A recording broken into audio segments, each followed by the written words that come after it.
লাইফের সবচেয়ে বেস্ট আর important person হচ্ছে আমার ছেলে। আমার ছোট্ট ফারহান বাবাটা দেখতে দেখতে বড় হয়ে যাচ্ছে। আমার ছেলের 2 বছরের জন্মদিনে কি কি করেছিলাম সেই ভিডিওটাই আজকে আপনাদের সাথে শেয়ার করব। এই তো আমার ছোট্ট ফারহান বাবা সেই দিনই কিন্তু আমার কোলে এলো, আর 9 নভেম্বর 2025 কিন্তু ফারহান বাবার 2 বছর পূর্ণ হলো। সেই ভিডিওটাই আজকে আপনাদের সাথে শেয়ার করব। প্রথমে আমার বাবাটাকে জানাই শুভ জন্মদিন বাবা, many many happy Returns of the day. Hello everyone, আসসালামু আলাইকুম। আজকে যে ভিডিওটা শেয়ার করছি এই ভিডিওটার পিছনে কিন্তু অনেক অনেক খুশি আমাদের সাথে জড়িয়েছিল, কিন্তু খুশির সাথে সাথে কিন্তু একটা দুঃখের খবরও আছে। আমার ফারহান বাবা যেহেতু 2 বছরে পা দিল, সেই জন্য কিন্তু আমরা 2টা কেক এনেছিলাম তার বার্থডেতে। কিন্তু দুঃখের বিষয়, আমি তার বার্থডে উপলক্ষে অনেক অনেক সুন্দর সুন্দর ভিডিও ক্লিপ নিয়ে রেখেছিলাম, সেই ক্লিপগুলো যেন কিভাবে ডিলিট হয়ে গেছে। আমি ভেবে রেখেছিলাম আমার ফারহান বাবার স্পেশাল দিনে আমি কি কি করি সেই সবকিছু আপনাদের সাথে শেয়ার করবো, সেই জন্যই কিন্তু অনেক অনেক ভিডিও করে রেখেছিলাম। কিন্তু দুঃখের বিষয়, কেউ বা কারা যেন ভিডিওটা ডিলিট করে দিয়েছে, আর না হয় একা একা কিভাবে ডিলিট হয়ে গেছে ফোন থেকে আমি কোনো কিছুতেই বুঝতে পারছিলাম না। আমি চাই আমার ছেলের স্পেশাল দিনের ভিডিওগুলো আমার কাছে স্মৃতি হয়ে থাকুক, সেই জন্যই কিন্তু আজকের এই ভিডিওটা বানানো। যতটুকুই ক্লিপ ছিল সেগুলোই জোড়া দিয়ে তারপরে একটা ব্লগ ভিডিও আপনাদের সাথে শেয়ার করছি। মানে ছোট্ট বাবার ভিডিওগুলো আপনাদের কাছে কেমন লাগে অবশ্যই কিন্তু জানাবেন। এই যে দেখেন, আমি ফারহান বাবার কেকগুলো কিন্তু বের করে নিয়ে এসেছিলাম কিছু ছবি তোলার জন্য। আর ফারহান বাবা কিন্তু একদমই ছবি তুলতে চাচ্ছিল না, অনেক বেশি দুষ্টুমি করছিল, একটু পরপর ছোটাছুটি করে পালিয়ে যাচ্ছিল।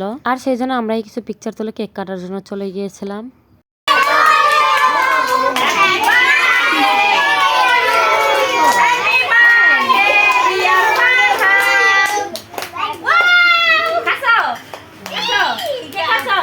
বন্ধ করেন না ভিডিও নেন আবার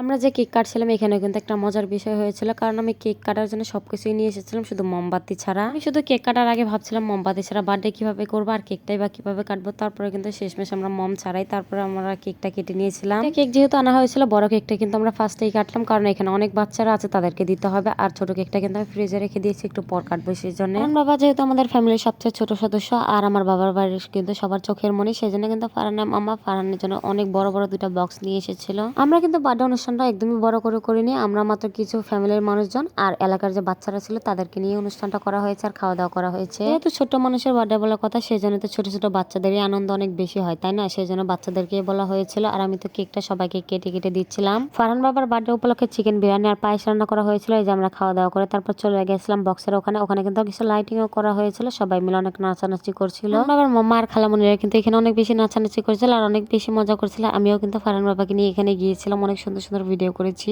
আমার একটাই আফসোস, এত সুন্দর সুন্দর ভিডিওগুলো আপনাদের সাথে শেয়ার করতে পারলাম না। আপনাদের সবাইকে দেখাবো ফারহানের বার্থডে গিফট। এই যে এটা হচ্ছে ফারহানের সবচেয়ে বেস্ট একটা গিফট, কারণ এই গাড়িটা আমি আর ফারহানের বাবা ফারহানকে গিফট করেছি। আর এই যে এই মগটা কিন্তু ফারহানের মামা ফারহানকে গিফট করেছিল, এই মগের মধ্যে হ্যাপি বার্থডে লেখা ছিল। আর এই যে এখানে অনেক অনেক খেলনা ছিল, সাথে কিন্তু অনেক অনেক চকলেট গিফটও উঠেছিল। ফারহানের বান্ধবী তুবা আর তার ছোট খালামণি মানে হাফসা মিলে কিন্তু এই গিফটগুলো দিয়েছিল। আর ফারহানকে কিন্তু অনেকে ভালোবেসে অনেক অনেক টাকাও গিফট করেছিল। আজকের এই ছোট্ট ভিডিওটি আপনাদের কাছে কেমন লাগলো অবশ্যই কমেন্ট করে জানাবেন। দেখা হচ্ছে পরবর্তী ভিডিওতে। আল্লাহ হাফেজ।